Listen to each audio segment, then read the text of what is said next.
So this is my dragon clone. Yeah, bear with me. I'm just kidding. Anyone? Yeah. Okay, so I wrote some things about Jesus again. I'm trying to, when I think about it in like Kundalini, there's a lot of things you can say for like Kundalini about Jesus. But this is what I wrote today, and there's many other days because God has a plan of happiness for us. A plan of happiness for us. So, it's a no-fail loving order if we make a promise to love God. And He will show us that He loves us too. Okay, so that would be fun. Jesus was held as a supreme God, as He was all-encompassing and had the perfect details of God stilled and motionless in Him, composed of God, never sinful or disarrayed in confusion and trivial burdens or hardships, for He could fully, without failing, understand the will of God, which is the nature of God, how God would act in person if He was on the earth, if God was on the earth. Jesus was a real human man on this side of flesh, with flesh and bones embedded with grace to bear witness of God and forgive, and of truth. In John 1:7, Jesus was the one as a Savior to bear witness of the light of God, how God had a heavenly kingdom above, not higher than it was higher than this world, and to bear witness of every law placed of God. Jesus does not miscomprehend the feelings of the self. He is the mediator, the just judge standing between God and humankind, as well as an intercessor between God and trial, hardship. He taught the message of faith, forgiveness and sacrifice, and His sacrifice that He made between us and the world that is here, the world that we live in.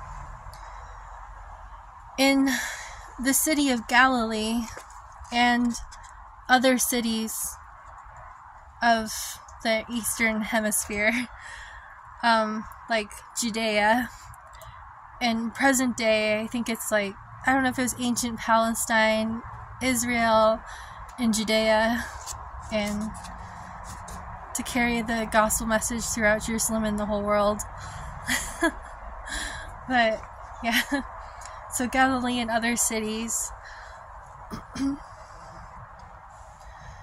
And ultimately, like the whole world that we have, the whole earth.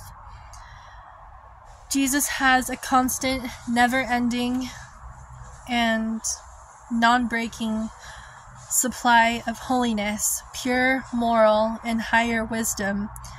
He was the godly man who suffered the cross after He instituted the sacrament of His holiness in the Last Supper of Jesus, in the I think before the Passover, 2 days before the Passover.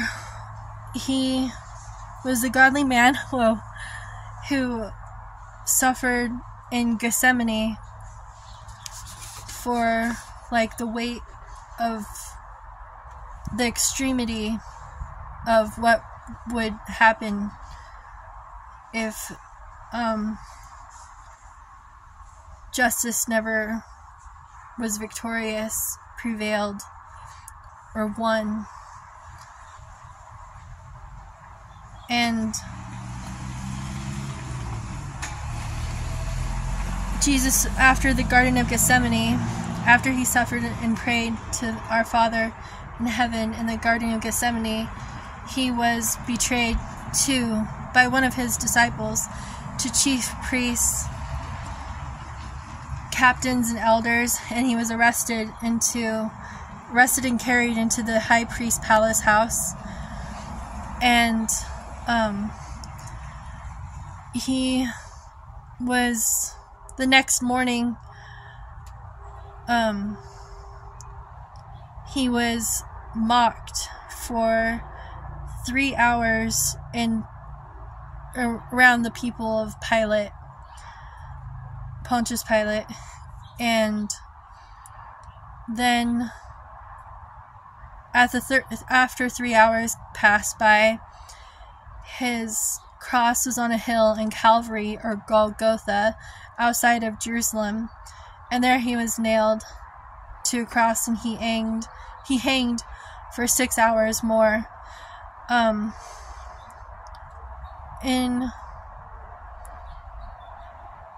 He died in the 9th hour. The 6th hour came, and the sky was darkness. The 9th hour, he said, my God, why hast thou forsaken me? Jesus cried with a loud voice and said, Father, into my hands I commend my spirit, and gave up the ghost. And physically, he went dead. On a Monday, Joseph of Arimathea, Pontius Pilate and the people of Pontius Pilate tortured him, and Joseph of Arimathea came and wrapped him in fine linen, took him from the cross and put him in a sepulchre. That's kind of out of order, but took from the cross, put him in fine linen, and put in a sepulchre with a rock stone as the door. And an angel came, I think 3 days, and said, there were some people crying, and good people who did pray to Jesus and loved Jesus as they were in his, where he was at. And, Mary Magdalene and Mary, the mother of Joseph, Salome, and James. And, a male angel told Mary Magdalene and Mary, the mother of Joseph, Salome, and James, to tell the disciples that he is, risen and resurrected. And,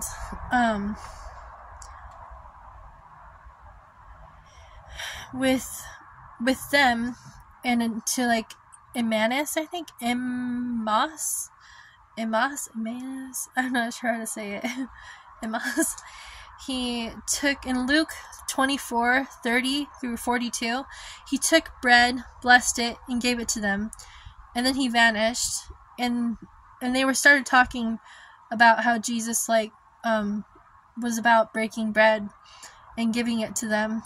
And Jesus appeared again to them and said to them, Peace be unto you. He also ate broiled fish and honeycomb, and said, Preach in his name to all nations and every creature, and witness the signs that follow to who follow the word and believe. And then he ascended into heaven. And the signs that said that who believe will follow. I'll read the signs.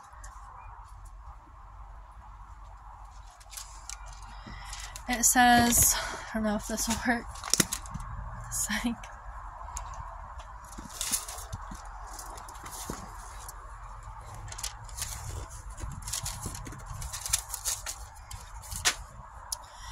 And these signs shall follow them that believe. In my name shall they cast out devils. They shall speak with new tongues.